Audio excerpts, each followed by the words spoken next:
मित्रों नमस्कार। Legal awareness program layman to लॉमैन।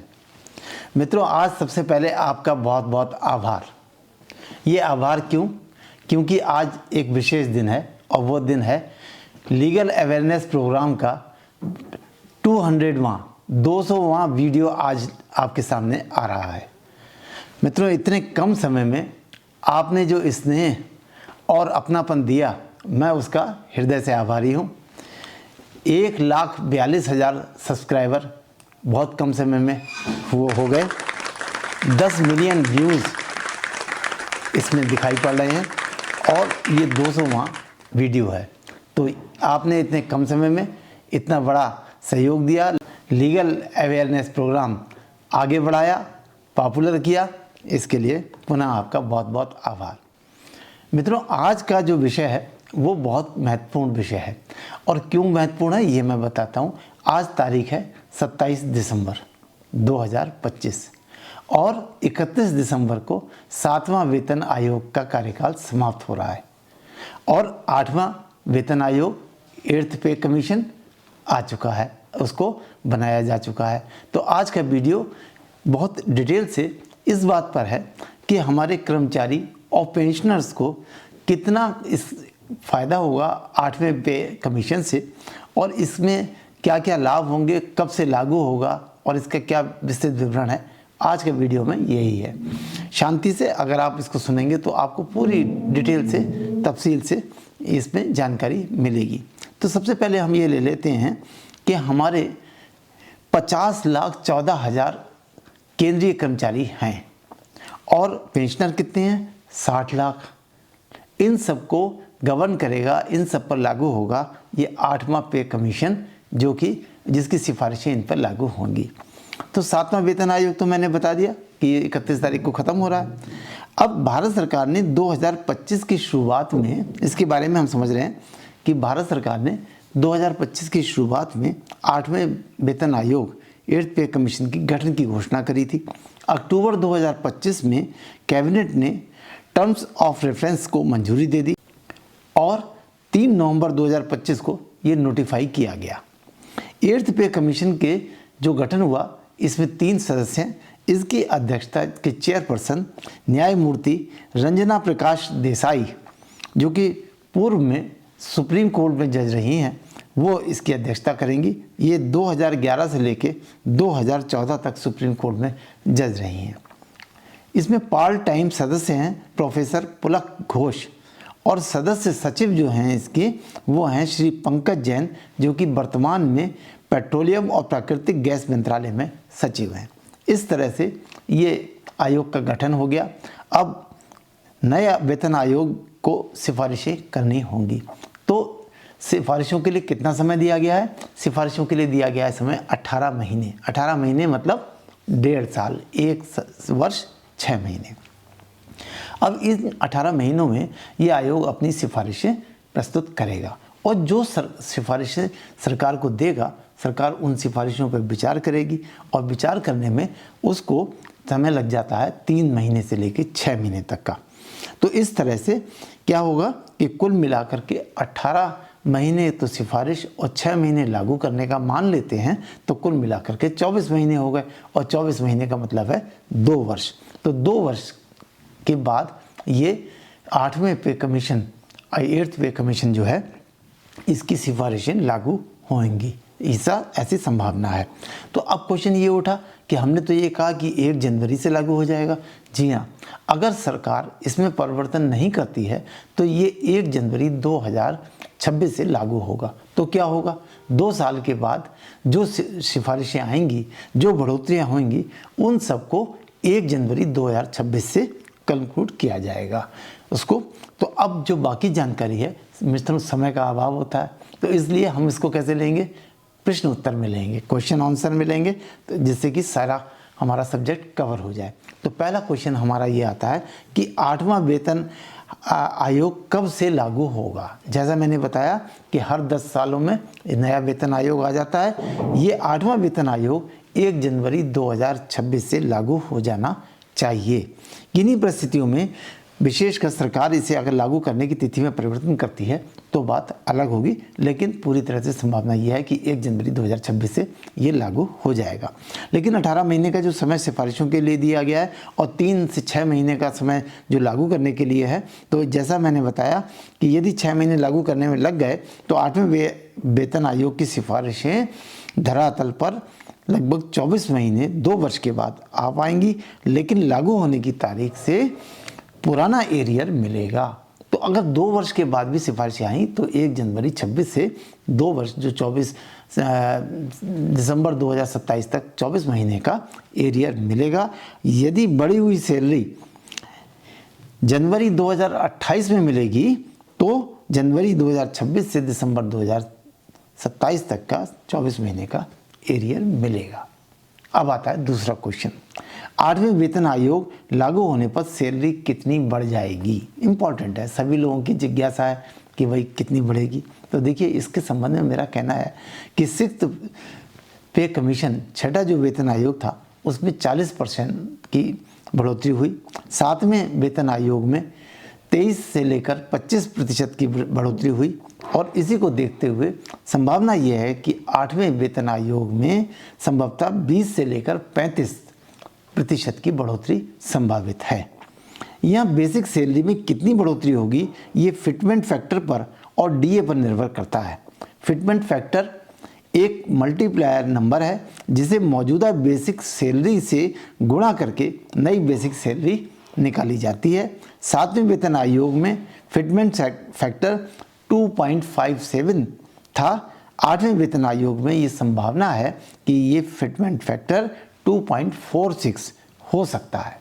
तो अगर ये फिटमेंट फैक्टर 2.46 होता है तो इस हिसाब से एक चार्ट डिस्प्ले हो रहा है आपके सामने, उसमें हमने ये बताने की कोशिश करी है कि पे लेवल मैट्रिक्स में अगर लेवल 1 से लेकर 5 तक हैं तो अभी 7th पे कमीशन में क्या है, पे स्केल 1800 से लेकर के 29,200 और जबकि ये बढ़ करके 8वें पे कमीशन में हो जाएगा 44,280 से लेकर 71,923।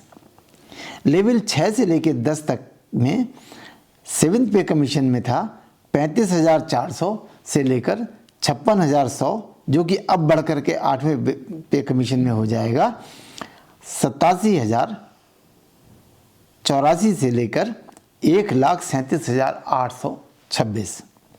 लेवल 11 से 15 के बीच में जो कर्मचारी आते हैं उनके लिए 7th पे कमीशन में था 67,700 से लेकर 1,82,200, जो कि अब बढ़ करके हो जाएगा 1,66,452 से लेकर 4,48,713। और लेवल 16-17 में जो लोग आते हैं उनका जो 7th पे कमीशन में था 2,05,400 से लेकर 2,50,000, वो बढ़ करके अब हो जाएगा 5,05,584 से लेकर 6,15,000। तो मित्रों, ये है क्या अगर हम फिटमेंट फैक्टर 2.46 रहता है, ये संभावना है। अब हमने एक और चार्ट देखिए दिखाई पड़ रहा है आपको, इसमें हमने एक एग्जाम्पल से भी समझाने की कोशिश करी है कि यदि कोई कर्मचारी लेवल 6 का है तो लेवल 6 के अधिकारी को कर्मचारी को किस तरह से क्या मिलेगा। देखिए, बेसिक पे उसकी 35,400 जो 7वें पे कमीशन में थी, अब वो 8वें पे में हो जाएगी 35,400 को अगर 2.46 से गुणा कर देंगे तो आ जाएगा 87,084 रुपये, तो वो बेसिक पे हो जाती है। डीए इस समय 7th पे कमीशन के हिसाब से 58% हो रहा है, जो कि मिल रहा है 20,532, लेकिन डीए 8वें जब आएगा तो नहीं मिलेगा क्योंकि जो डीए है वो बेसिक पे में मर्ज हो जाता है।